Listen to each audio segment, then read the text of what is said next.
News Channel 5's Hannah McDonald's at the 5 Alert Center with this latest development. So, Hannah, it looks like Watson got his hands on someone's hunting gear. Jennifer, he's not wearing that prison uniform anymore, and it also appears he's getting pretty desperate. Take a look at these clear shots. We just got these in the last half hour from the TDOC.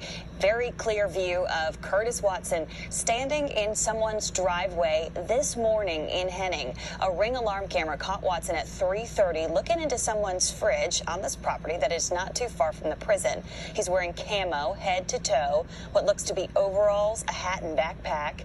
You can see he's holding some snacks. And Watson escaped 4 days ago from the West Tennessee State Penitentiary, so he's probably just been living off the land. While on the lam, he murdered a corrections administrator, according to the TBI. A family who knew what to do with it. One of those Ring doorbell cameras alerted a family here in rural Tennessee that someone is in their backyard, and when they looked at it, they recognized that it was the escaped inmate, Curtis Ray Watson.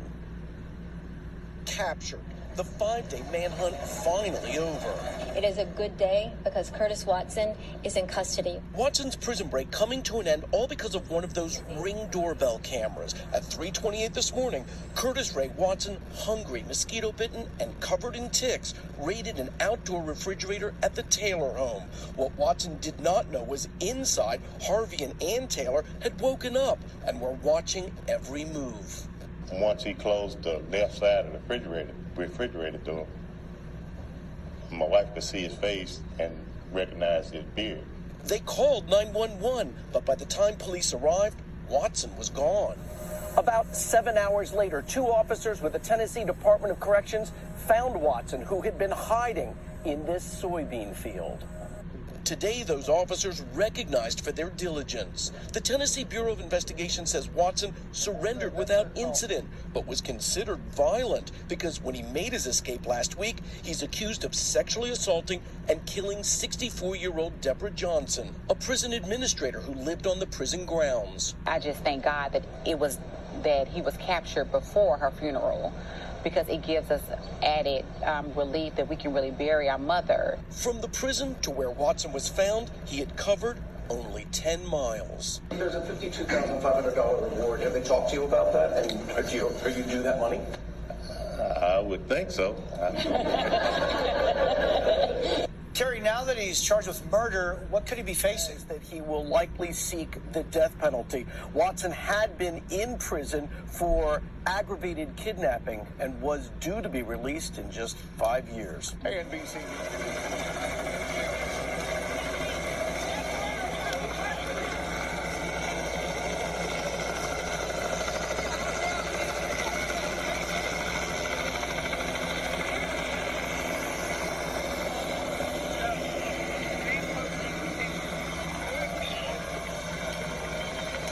One important member there, but that's okay, is the Tennessee Department of Corrections. They were absolutely critical in this effort. First and foremost, I want to say thank you to the community for their diligence, their support. They have provided everything from food and water and provisions and even safety for the law enforcement in the area that's been working here for the past almost 5 days now. So we want to thank the community. We also want to thank the great team on the ground here, and they did amazing. 4 days of no sleep. It's amazing what they got accomplished. The pressure that they put on Watson while he was on the run is what was absolutely critical. The show of manpower and the number of law enforcement officers involved in this was absolutely unmatched. And so we're really appreciative of all of the support of all law enforcement that was in this area taking care. Today's a good day. And again, thank you all for being here, and thank you for the efforts from the community, from our law enforcement partners, from the citizens of Tennessee. Turn it over to Jeff Long, Commissioner of Safety. Effort that I've seen in that 46 years of law enforcement, all working together for the common good, and that was to capture this dangerous criminal and get him back in custody. Also, I talked with the governor today, and he did want to thank all of the agencies involved and wanted to say a special thank you to the patients, for the community, allowing us to have the freedom to do what we needed to do to get him back into custody. Our prayers are still with the family of Miss Johnson. We now have to move on to that part of our next venture, and we wish her and her family Godspeed, and we'll be with them during this most difficult time. Went from being a escaped convict to being a criminal defendant facing charges of first-degree murder, aggravated sexual battery, especially aggravated burglary, and escape. I can assure you that our office will be resolved to see that he is put back where he can never escape again and harm anybody in our communities. He will be arraigned this coming week in the Lauderdale County General Sessions Court to begin the prosecution. He will be arraigned this coming week in the Lauderdale County General Sessions Court to begin the prosecution. That's where the case will begin, and it will not end until we get justice for Deborah Johnson and her family. Again, I want to say thank you to all the law enforcement that got us to this point, and rest assured that this defendant will not be able to escape again and menace our communities anymore. Would make their way up. Mr. Harvey and Miss Ann did a very good thing this morning. They were vigilant, just like we had asked the community to be. They're going to tell you a little bit about how their day began this morning. Mr. Harvey? Okay. Hello. We were awakened about 3:30 this morning by the alarm on the Ring doorbell saying that someone was in our backyard. We pulled it up on the screens so that we could see it in the house, and we looked out, and there was this guy in the refrigerator. We have a refrigerator under our carport there, and he was in the refrigerator with his back. We could see his back, the camouflage clothing he had on, but we couldn't see his face at first. And once he closed the left side of the refrigerator door, my wife could see his face and recognize his beard, similar to mine. But she could see it. She said, "That's him. That's him."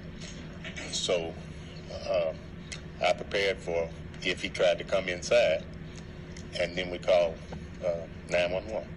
They sent out their representative, and from there, with God's help, they got him. And our community should be relieved that he's back in custody. Thank you. The Taylors are willing to take just a couple of questions. Again, just a couple of questions if you have them. If I could, Carrie, let me say, both you and your wife, at any point did you fear for your own safety and what was going on in your minds and in your hearts? Sure, yeah. In the middle of the night, you look at some person that's standing outside in your refrigerator, 2-3 feet from my entrance to the house. Yeah, I was frightened at first. When you recognized who it was? When we recognized who it was, there it heightened that fright, that fear. But I think we did the right thing. To be treated. He was obviously weathered from his time in the outside. He did have a number of mosquito bites. He did have some issues with his feet because of the wetness, and he did have ticks that had to be removed. So those are about all we can really talk about in terms of the medical. Did you say anything about this case? Did you say we have taken At this point, we're still investigating. We still are working through that.